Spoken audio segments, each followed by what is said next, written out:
How does an immigrant overcome challenges to become a successful business owner? So every entrepreneur faces challenges, but with the right mindset and strategies, you can become or you can overcome anything. So join us as we discover the secret of Rg Enzon as he shares his journey and the obstacles he conquered right here in Talking Business with Ritz.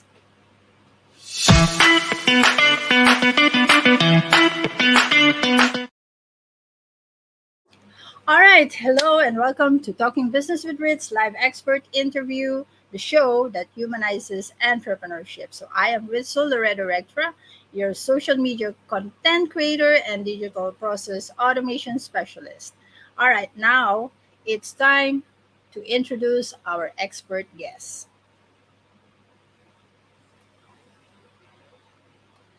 All right, now he is a U.S. Navy veteran, an investor, and the owner of Enzon Media.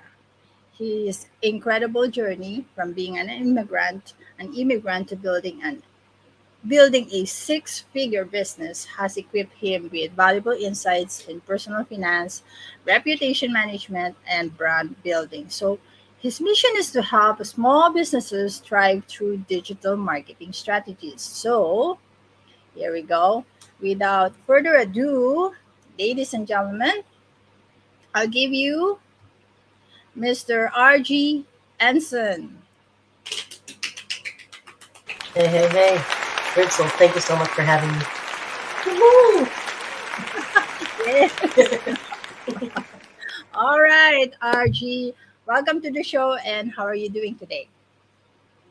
I'm good. Thank you for so much for having me on your show.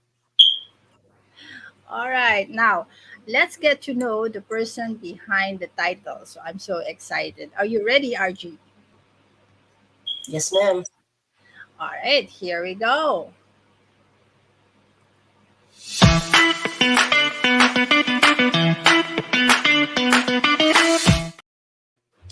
All right. We are now in the Know the Expert segment. Let's start with the first question. Who is RG Anson as a person? Yeah. Hi. So my name is Rg Enzon. Born and raised in the Philippines, and essentially before I hit my 18th birthday, my parents decided to bring us to the United States, and pretty much like did a lot of stuff, failed a lot, and started seeing success with business. Basically, like I'm a really introverted person, very boring if you could say that, and like I'm a really just like less talkative person, but I'm also very honest and all that stuff, and my big passion is basically helping businesses thrive through integrating digital marketing tools into their brick and mortar business so that they can scale organically without hiring expensive in-house talent. Wow. All right. Can you tell us a bit more about how you transitioned from being a U.S. Navy veteran to an investor and now the owner of Enzon Media? Yeah, so I guess like the funny thing is I've never really transitioned because I'm still doing like the Navy stuff because I have like a very long contract, and but basically like I started the agency part like for Enzo Media back in 2017, and that was because like my grandmother died and all that stuff, and I found Mm. out that she got hit and run in the Philippines. I'm already in the United States, and I was deployed. And during that time, it kind of like made me realize that like life is short, that I should be doing the things I'm passionate about. And growing up, I've always been passionate about technology, and that's pretty much how I got started with it. And then like a lot of failures, a lot of like shifting mindsets and beliefs that really got us to where we're at now. So yeah. Wow, that's a very interesting story. So you started 2017. I started 2018. You're Oh ahead wow. of me. Okay, you're ahead of me 1 year. But yeah, um, so I can relate actually. You lost your grandma. We lost my only brother. So really, um, Life is short, right? So we have to do what we need to do and what we want to do, actually, because we'll never know what's going to happen, right? Exactly. Yeah. So, follow up question, no, RG.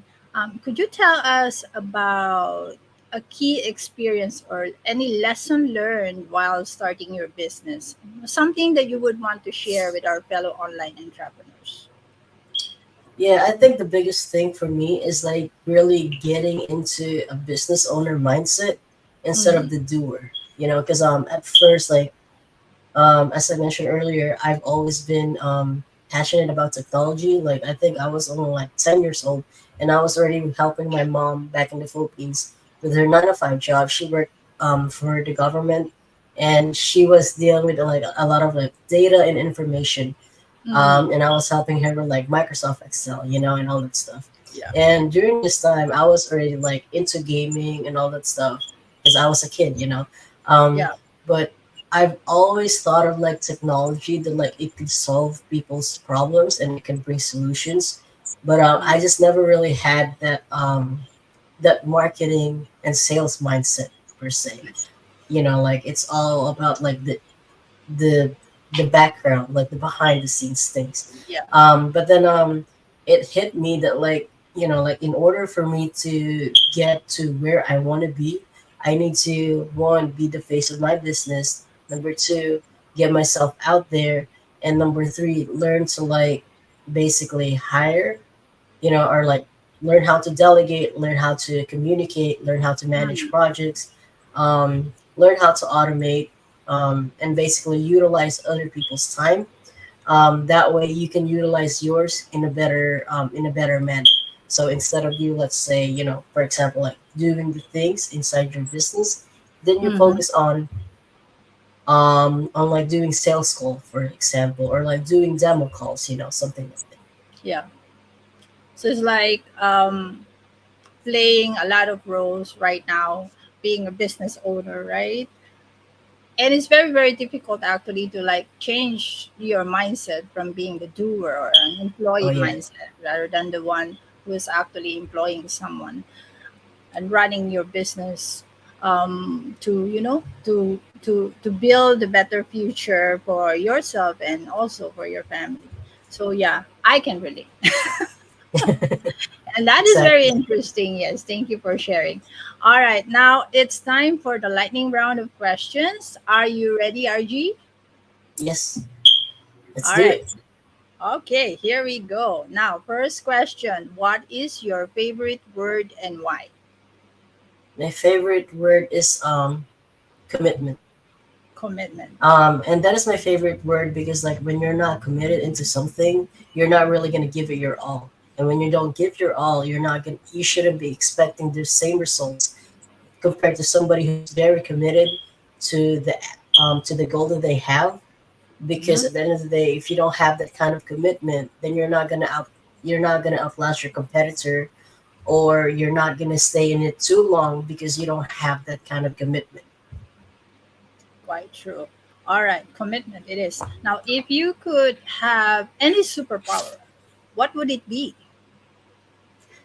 Oh wow, that's a good question.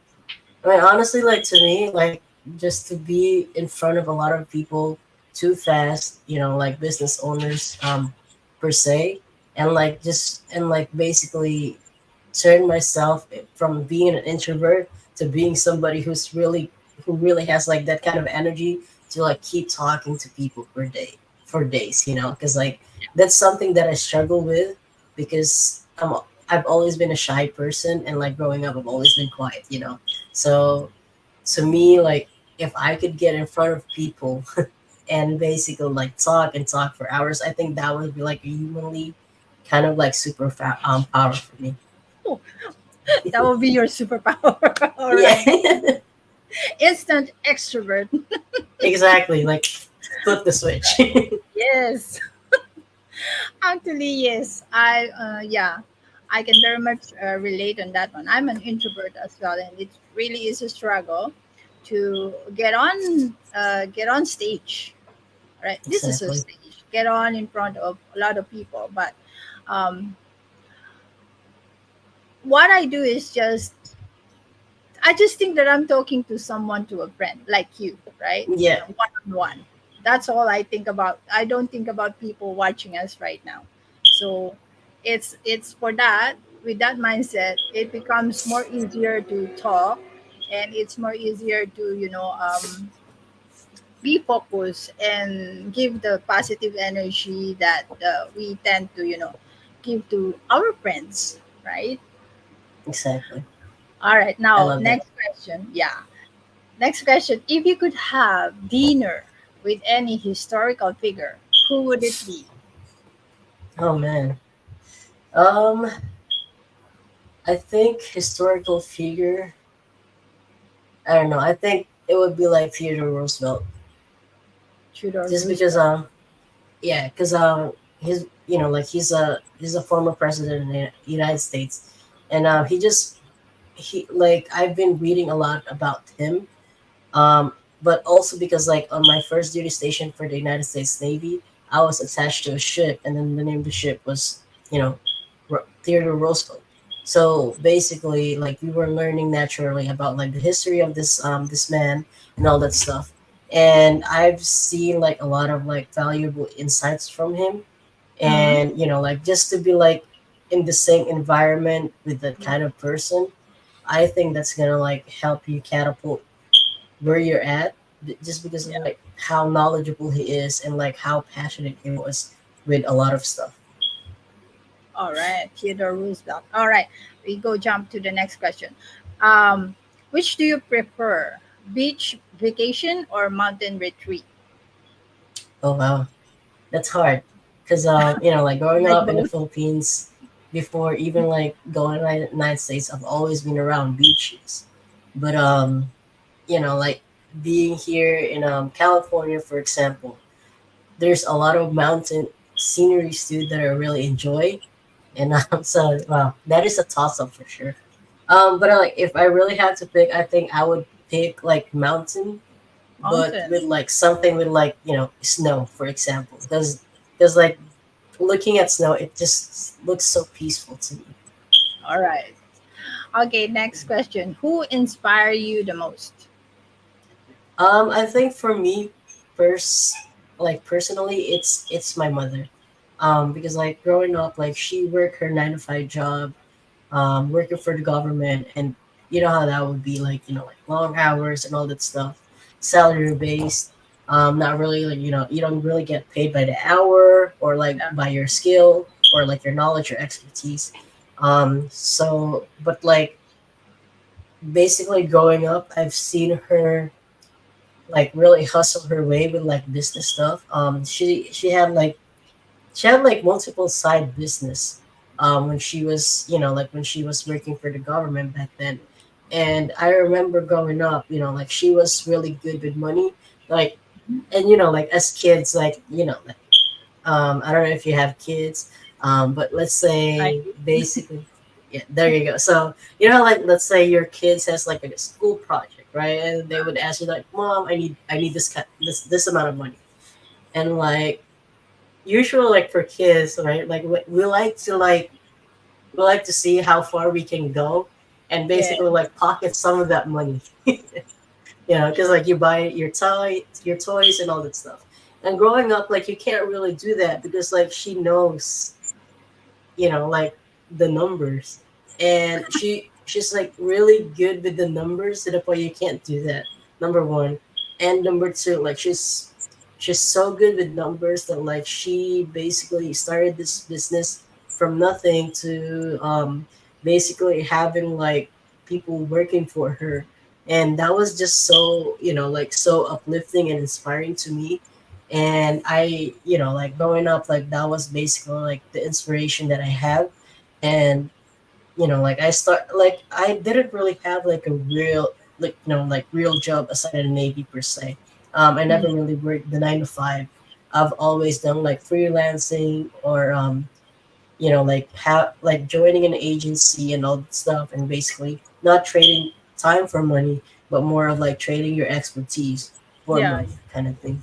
So like yeah, like a big inspiration was really all about her, and like like doing this business stuff. Like I talked to her a lot. I talked to my dad a lot, and we pretty much like like trade off ideas. They're pretty much also like my mentor per se. So yeah, it's a unique relationship for sure. Wow, very inspiring. And you are very lucky because your parents have business backgrounds, right? Exactly. Right. Okay, now next question. Are you a cat person or a dog person? Oh my god, dog definitely. Dog. Yeah, our other business is actually about dogs, so definitely Oh, dogs. Yeah. all right. Do you like coffee or tea? Tea. Tea. You're a tea Yeah, person. All right. Are you yeah, an early bird or a night owl? definitely early bird. I wake up at like 3 to 4 a.m. every day. That's Wow. probably my insomnia dog. Wow. And it's 11 already. What time do you sleep? I sleep pretty early, like around 8 or 9. Around 8. All right. Yeah.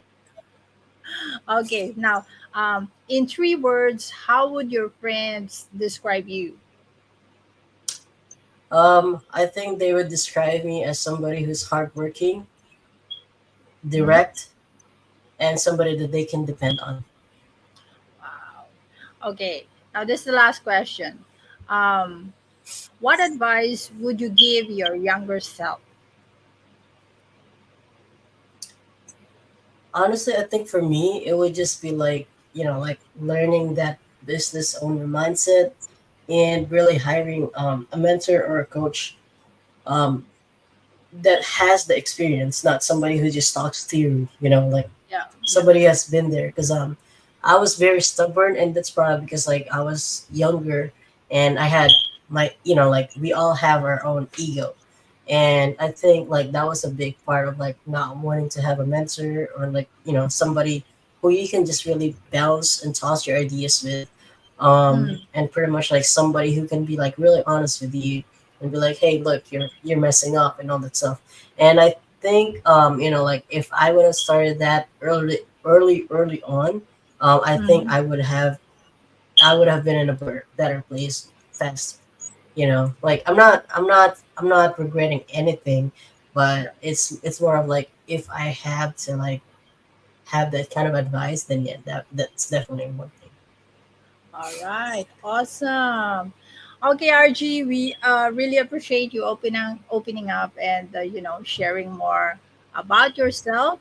And now we are going to move on to the next segment. So, all right, to our viewers, if you are enjoying this, please don't forget to hit that like button and subscribe. And for everyone joining us live today, who are watching with us today, um, keep sending in those questions for our Q&A session. So up next, stay tuned for the Learn from the Expert segment. So let's play the segment title. Here we go.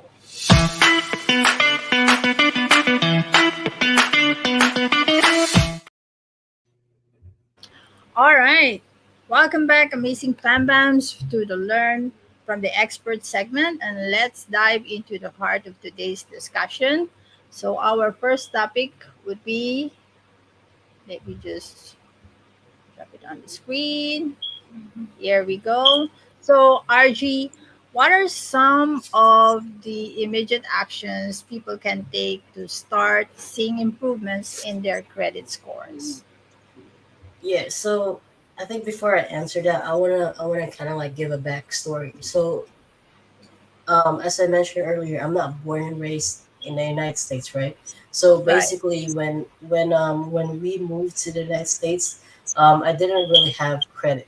So if you're born and obviously born plus raised in the United States, you essentially start with honestly like bad credit, But Hmm. like as immigrants, you don't really have anything to start with because you don't True. have any records before you came here. Basically, you started with no credit, and I think to me, like the biggest thing is like learning how to save your money, and just building like the habits. that helps you be better financially. So Mm, essentially, and this is like really basic, but I think like a lot of people still miss the mark with it. But like like living within your means, your means, yeah. yeah, because like a lot of people like they think like just because they see it on social media that they think that they have to get it or like they have to live that kind of life. But what they don't really see on the behind the scenes is like there's a lot of like like influencers out there that are just doing it simply for views and attention. But if you really look at like their financials and all this stuff, and this is like something that anybody can Google right now, right? Like, but like you can literally see a lot of like influencers out there that you might think are cool, that you might think have money and all that stuff, but in reality, they don't have it. And I think like basically allocating your assets into something that becomes an asset, aka not a liability for you, um, is something that's really important. So, for example, do you need a car? And like in the US, that's an obvious yes. Simply because like everything is far from each other. So like yes, that's a necessity here. But also, do you need a luxury car? Probably not, right? So Right. basically, if you live within your means, you won't be attracted to those kind of things. Like, are they aspirations? Yes, they are. But like, if you don't need it, don't buy it. Yeah. And a lot of the things that people miss is like with credit scores, for example. In order for you to get there, like, there's a really really simple, I guess, hack that you could do. And then like, and this would sound backwards, but like for example, instead of you having just one credit card, right? Right. You what you want to have is really like, I don't know, like have like 10 of them. And the reason for that is because you want to maximize the amount of credit limit that you have overall. Um, Hmm. that way your credit score will not lower whenever you use your card for buy when you're purchasing something. Right. So, how does paying off debt strategically actually contribute to a higher credit score? I mean, it's not really more so about paying the debt. I mean, obviously it's important, but it's more of like your credit card utilization. So basically, your credit score is broken down with like different factors. Mm, Payment history, for example, number of hard inquiries, average age of the accounts that you have, and that's not just one account, but it's like all of your credit cards, for example. mhm. How much debt do you have versus how much credit card limit do you have compared to your debt. So let's just say you have one credit card, and then that credit card has like a $5,000 limit, right? Mm, But you use like $3,000 yeah. as your debt. um so basically, what they say is that you need to be at or below 10% of your credit card utilization. But when you borrow $3,000, but your limit is only 5,000, that Then brings you're you up to over. Yeah. 60%. Yeah. But if you have, let's say, you have five credit cards, for example, and then each credit card has like 5,000 limit, right? And then like you kind of like you strategize it to like where you're not using just one credit card, but you're Hmm. using five instead for like, let's just say 700 each, right? So now your utilization goes down to basically 15% for each of those. But then when you do it on an overview level, instead of you basically having a total credit limit of 5,000, now you have 25,000. So you're basically just multiplying it and just strategizing how much you borrow from each account. Oh, okay. Um, does the age of the credit card also plays a role in increasing your credit score? It does, but it's not really as much, if that makes sense. Because So at the end of the day, almost like it's, yeah, yeah. like the utilization and basically the payment history is what matters more. Because if you miss your payments, then it goes to collections and all that stuff. See, nobody wants that. Yeah. In the Philippines, we don't have that, right? I don't think we do. When was the last time I went home? About 5 years, 6 years, I think. Yeah, from my knowledge, I don't think we do have the credit score. But in the US, yeah, on your side, yes, that will be yeah, very very helpful. Okay, now we've discussed about some personal financial tips already, right? That can actually help everybody who are listening to get the 800, at least 800 credit score. So now let's jump into the next topic, which is your favorite reputation management secrets for small business success. All right. Now, why is this important? Why reputation management is so critical for small business success, aside from having a very positive credit score? Um, because like your reputation online, right? Like so, let's just say before the internet even happened, how Mm, would you get reviews, right? And it's and you get reviews essentially from friends or like people who bought from you, right? mm, And they would basically say, oh yeah, like if you guys go to this restaurant, they mm, have good food, and that's basically how you get referrals and reviews, right? right. um, but because now we have the internet, we have social media, we have Google business profile and all that stuff, right? Yep. um, your online reviews becomes your online word of mouth. So it's essential for you to basically manage your reputation and protect it. And the way you do that is one by essentially asking people for reviews. Mm-hmm, Two, utilizing that reviews for your marketing. mm-hmm, That way, it's not just just hanging out there just for the sake of hanging out. And honestly, like you want to keep it as as recent as possible. And the reason being is that on Google, basically, if your reviews is like about 90 days old, that's not considered as a new content for your business. So you want to make sure you keep asking for that reviews.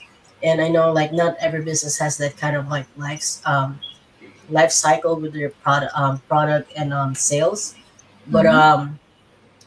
like basically if you just keep asking, um, then eventually you're gonna get those kind of reviews. And reviews are basically rewarded as content on for SEO purposes with Google. Oh, okay. But how about those in social media? So not every businesses or small business owners have Google My Business, right? Yeah, which I think is a mistake because it's Mm-hmm. free. It's just like saying, "Oh, I don't want to be on Facebook," but Facebook is free, right? Right. What like if you really think about it, all right, how many people uses Facebook? A lot of people, right? But Facebook is not a search engine. Google is, right? And like the number one top search engine is Google. Number two is what? YouTube, both owned by Google. Right. So, like the first thing you literally use when you open a browser It's Google. is basically a search engine. So, Yes. what's stopping you from creating a business profile for your business? So, but yeah, like to answer your question, even though it's just like like utilizing social media, Yep. Facebook pages has reviews, right? So Yes. basically you can always utilize your reviews for any social media platform, and you can do this as simple as like basically asking for feedback, and then basically just displaying that feedback as like a social media graphics, for example. Or like if you have a sales page and just be like like on your copy, you can pretty much like show the relevant reviews regarding that Mm-hmm. product or service that you're offering. This way you're building your credibility based on other people's feedback and not just about you talking about your business. Right. So this reviews is synonymous to testimonials, right? Exactly. Okay. Because in my world, they don't call it reviews; they call it testimonials, Okay. right? All right. So aside from you, what you mentioned earlier, what are some other practical steps small business owners can take to actually improve their online reputation? Honestly, I think it's more about utilizing automations because as business owners, like we wear a lot of different hats with our business, right? Right. Especially with small businesses. But basically, I think the biggest thing is automating it in a sense that, Mhm. like, let's just say a simple automation can be after somebody purchases, you connect it with your payment system. Yeah. And then let's just say an automation would be like after they purchase, you send them an email or a text message asking Yeah. them about feedback or testimonials. And then if they don't leave you a review right then and there, guess what? That automation can then follow up on your behalf and basically just keeps doing that until you get the review. Obviously, the the reason why you want to do that is twofold. One, it removes the awkwardness because like if you're a Hmm. naturally shy person or an introvert or even if you're an extrovert, right? Like, but then you Right. get busy and all this stuff. It just adds to the consistency part, right? Because like automations, it will never get tired of it doing the same thing over and over compared to a human being. Um, Exactly.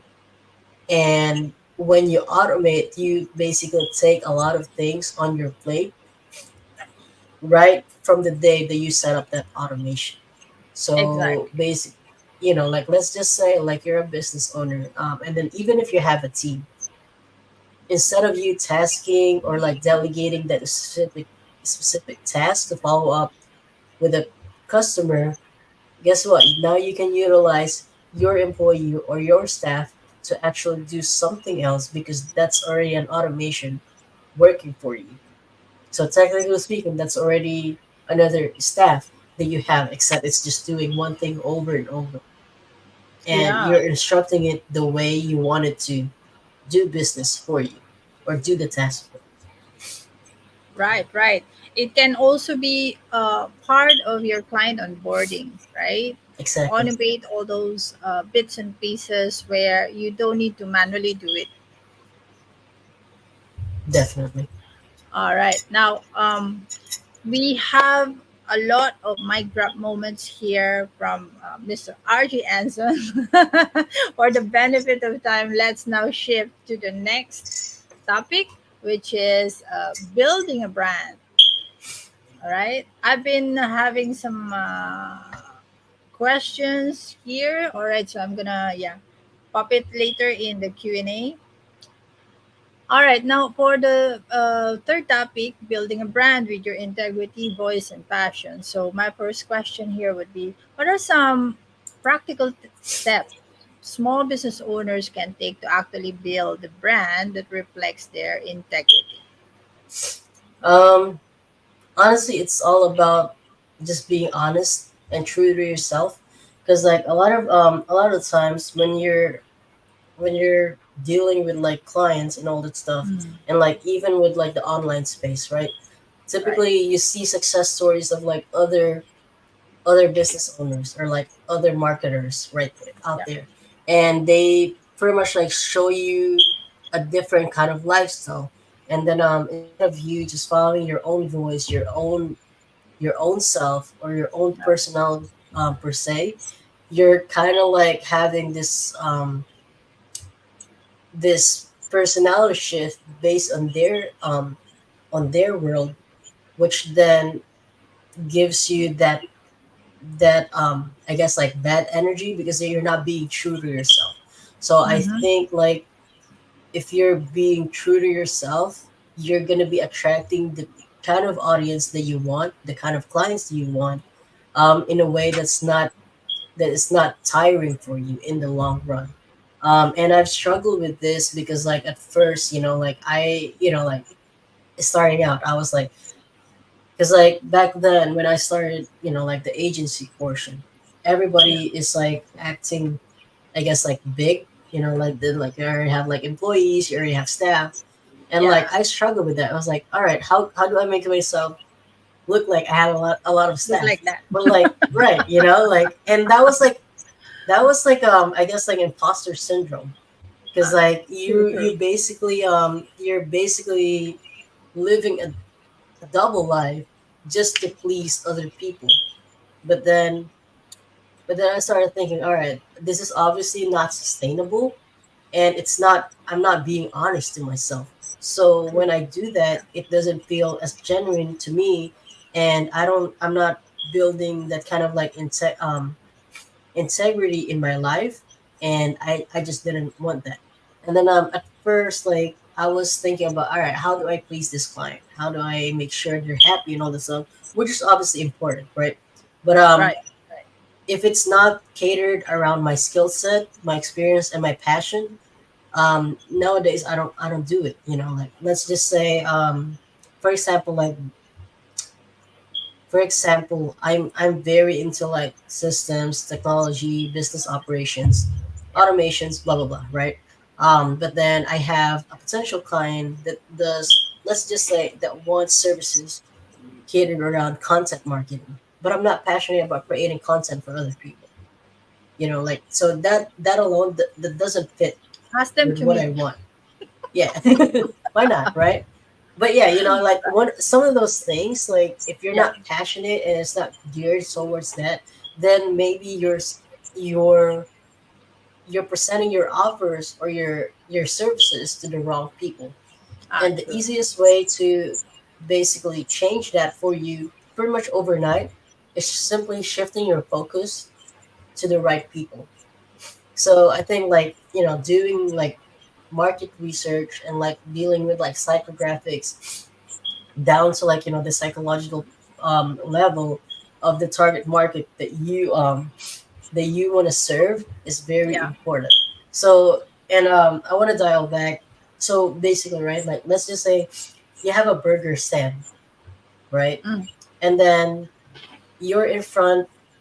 You have two burger stands essentially. Let's just say, Okay. for example, Yeah. one is like in a food court, and yours, and like it's surrounded by different food places, Hmm. right? And there's 50 people. And then your number two location is a burger stand, but it's in around a construction area, for example. Mm. Mm. And there's basically tired contractors starving because they've been doing the job, right?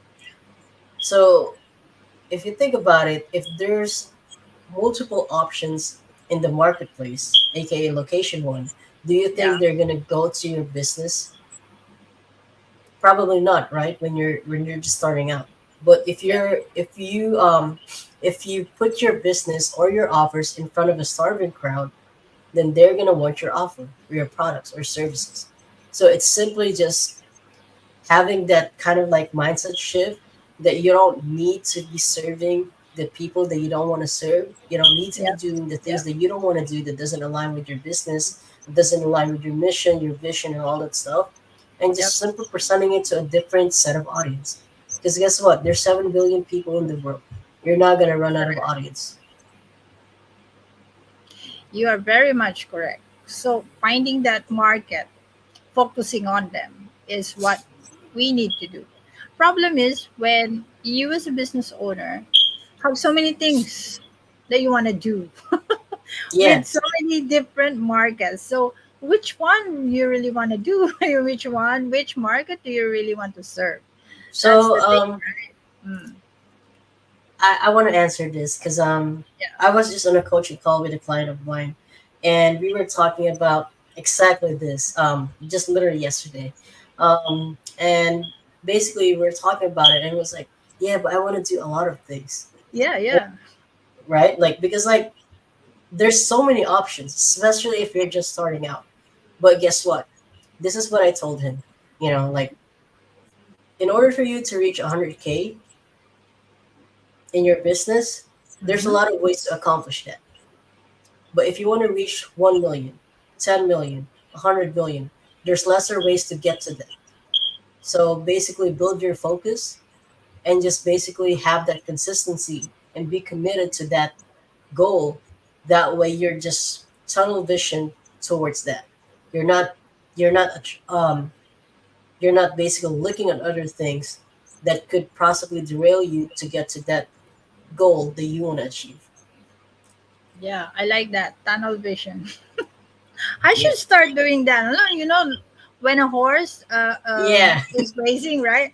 They put something exactly. here to block their view, right? So they don't see anything else except the road where they are running. I should do that, no? Exactly.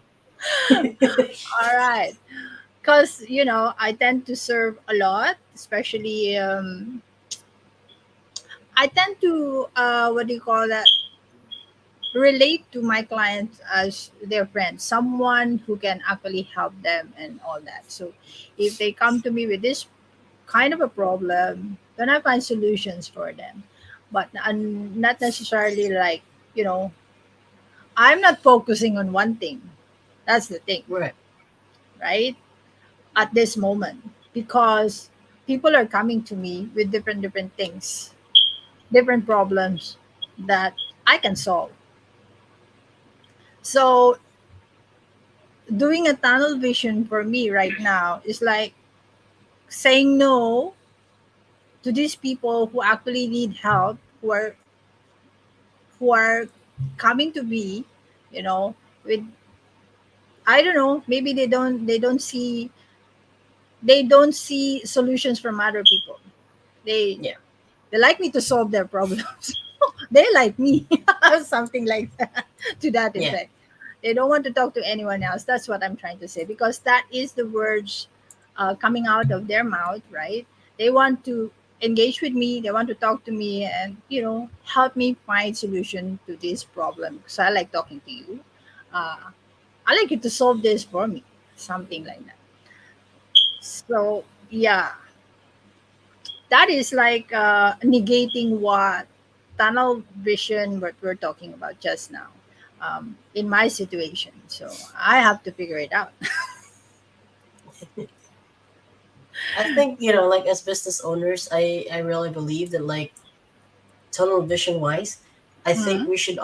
we should always be focusing on the customer facing side of things. True. Yeah. And what I mean by that is like you want to be the one who's doing the marketing, the sales calls. True. You want to be the one who's doing the delivery, right? And like the rest of like the things like the operations, Mm. um, the basically the automations, the AIs, the Yeah. systems, and all that stuff. Eventually, you want to start delegating that because like at the end of the day those things are not client facing, and when it's not client facing it's not putting yourself in front of the audience that you want to serve, and when you're not putting yourself out there, guess what, your lead flow is not coming in regularly. Quite true. Quite true. Yeah, Yes. Because the lead that I'm having right now are all referrals, not really like from fresh, that I don't know them and all that they're coming to me. So these are all like, oh, I know her, blah blah blah. You can go to yeah. her, all that. So yeah, this is a fantastic live expert interview right now, RG. I would like to jump to our Q&A to continue our question and answer. Is very very interesting. All right, let's jump to our Q&A. Let me just play the segment title. It's easier for me to repurpose later. All right, Go here for we it. go. Okay.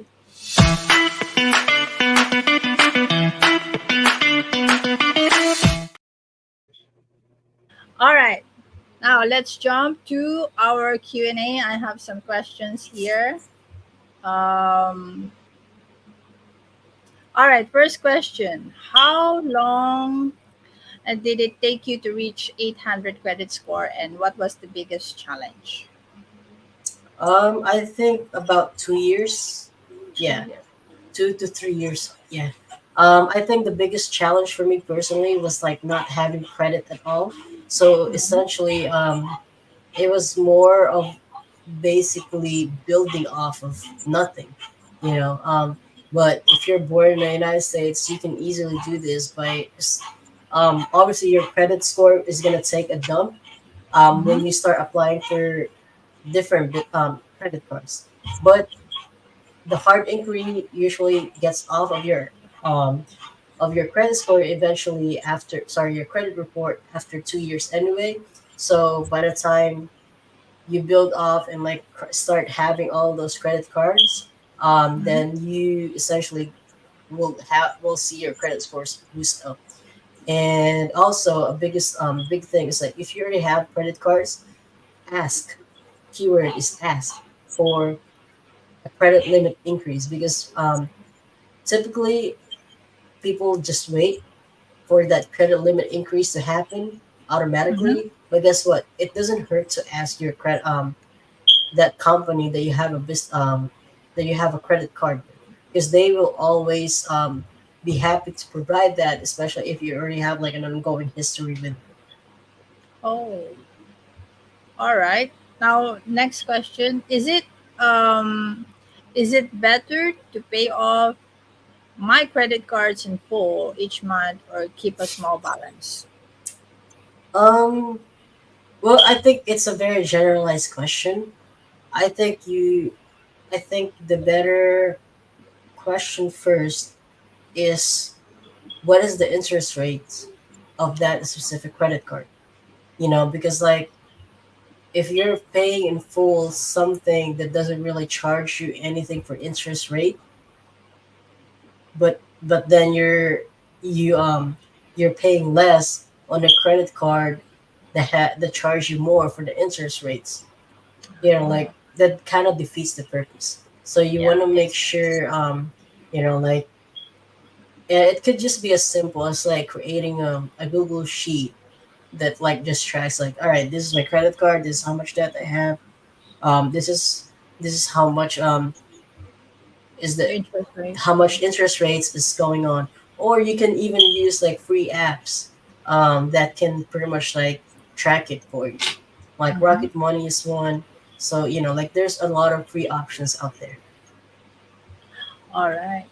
Thank you on that. I think the next question is about reputation. There we go. What's the first step I should take if I get a negative review online?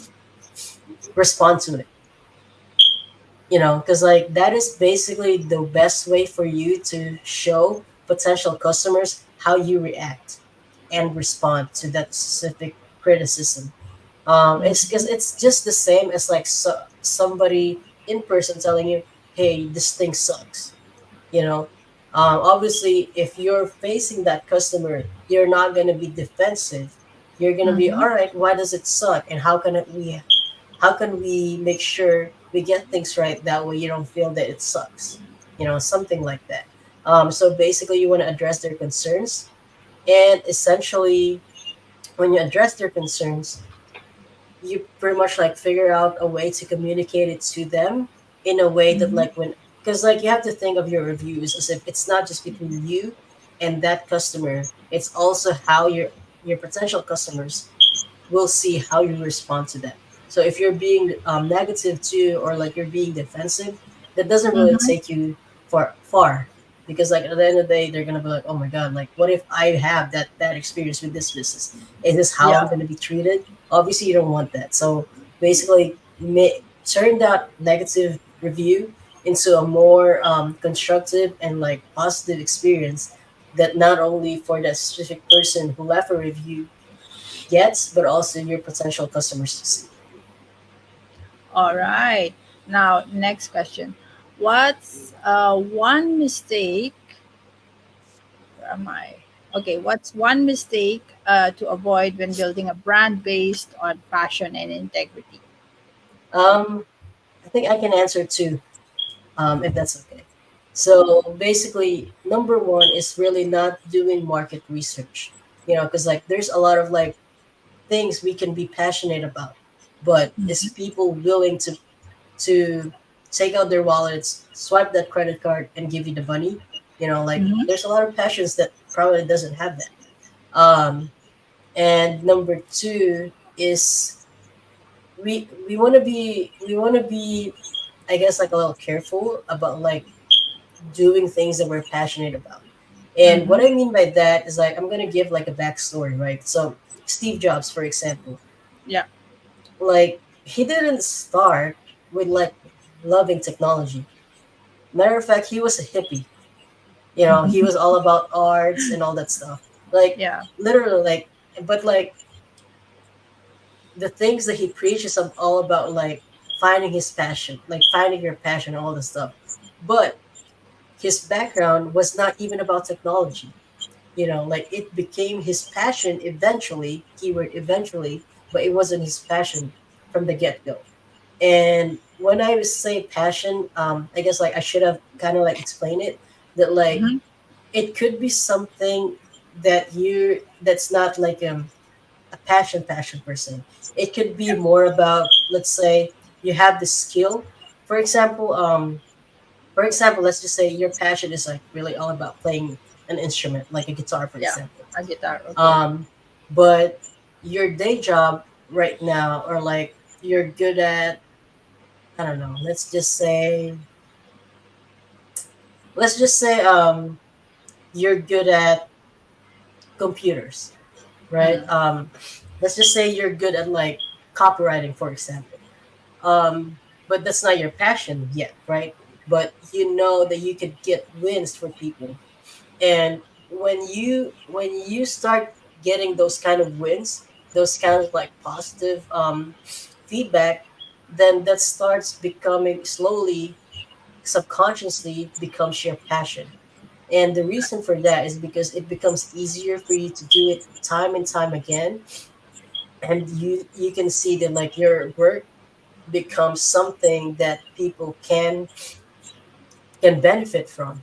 And by then, essentially that kind of like starts becoming your passion, because that's something you're already really good at. Mm. True. So, how do you? I'm flashing it now. Wait. How do you balance your personal life with running a successful business? You sound like you're so busy. uh, I'm really not, honestly. But I think to me the best way that I've balanced it so far is really all about hiring, delegating, and automating. You know, because like I figure out throughout, like I look at like my month, like not my day, but like a month, right? And then like I look at it and be like, all right, this month I want to focus on something like this, right? Mm. And I look at it and be like, all right, what are the things that I need to be doing as the business owner, and essentially focus on that. And Mm. then what are the things that I don't need to do, but I thought I should do, that I can just toss, right? Another Right. thing is like, what are the things that are basically easy for me to create SOPs of, or like it could be as simple as like creating a Loom video and then sending it to my VAs, for example, Yeah. and then basically have them do those tasks. That way, it frees up my time. And also, even before doing that, I figure out what are the things that I could do that can be automated.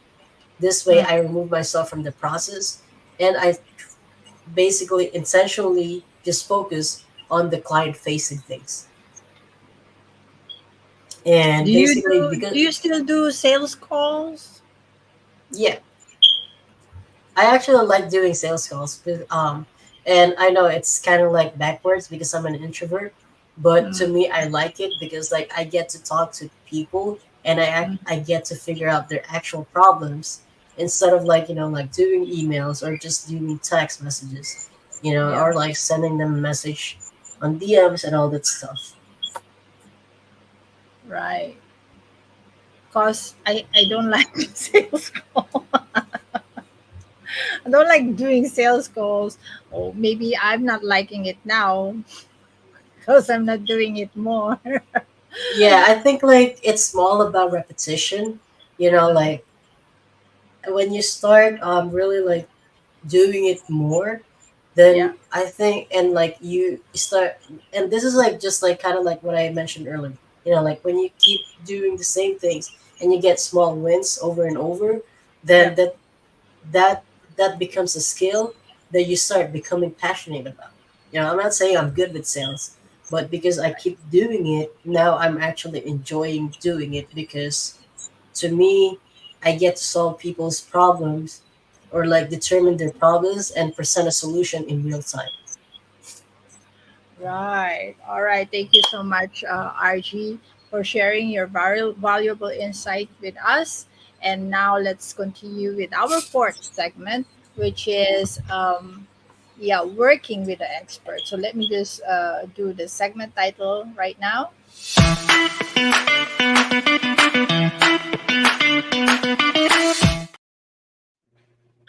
All right, welcome back, fantastic Bam Bam. Let me just shift it. Today's session with Mr. Rg Enzon was incredibly inspiring. So I've learned a lot from him actually. So his journey from being an immigrant to building a successful business is really a testament to the power of perseverance and smart strategies, right? Remember, managing your credit, maintaining a positive reputation, and staying true to your brand can actually pave the way to success. So here's the what they call testimony for that one. All right, now as we move into the work with the expert segment, RG, let's talk about how our audience can work with you and benefit from your expertise. All right, Yeah, sure. so basically, we typically start with the free consultation call. Um, and basically, we dive in. This is definitely not a pitch fest where like a lot of people would just be like, you know, like try to sell or like pitch products and services or whatever offer they have. But it's really more about helping people figure out what are their business bottlenecks and see what kind of solutions we can do. But Mhm. essentially, what we do is like we do the call, and our guarantee is that by the time they end the call with us, then they get at least 1 to 2 actionable tips that they can Mhm. start implementing for their business right then and there. And they can do that by just going to www.enzonmedia.com. It's enzon media.com. All right, it's running at the bottom. Where else can they contact you? Are you in socials? Yes, I'm on Facebook. Just look up Rg Enzon. If you see a blue check mark, that's me. All right, RG Anson. So what did we put here? Oh Let yeah, me that's edit. Is that your your no, that was the handle? username. Yeah. Okay, that's the handle. All right. Now you also are available in Instagram, isn't it? Yes. So that's RG Anson as well in LinkedIn. RG Anson. All right. All right. Now this is really is a fantastic episode. Thank you, RG, for showing up today. And to all our viewers, as we conclude this segment, I invite you to connect with RG and explore his services to take your business to the next level. All right, now, RG, do you have any words of wisdom that you'd like to leave for our audience before we end the show? I think really just stay committed, stay consistent, and just do the things that you want to All right, sweet and short. do. All right, thank you for taking the time really to share your expertise and offers with us. And we hope to have you again on this show. All right, ladies and gentlemen, Mr. RG Enson of Enzon Media.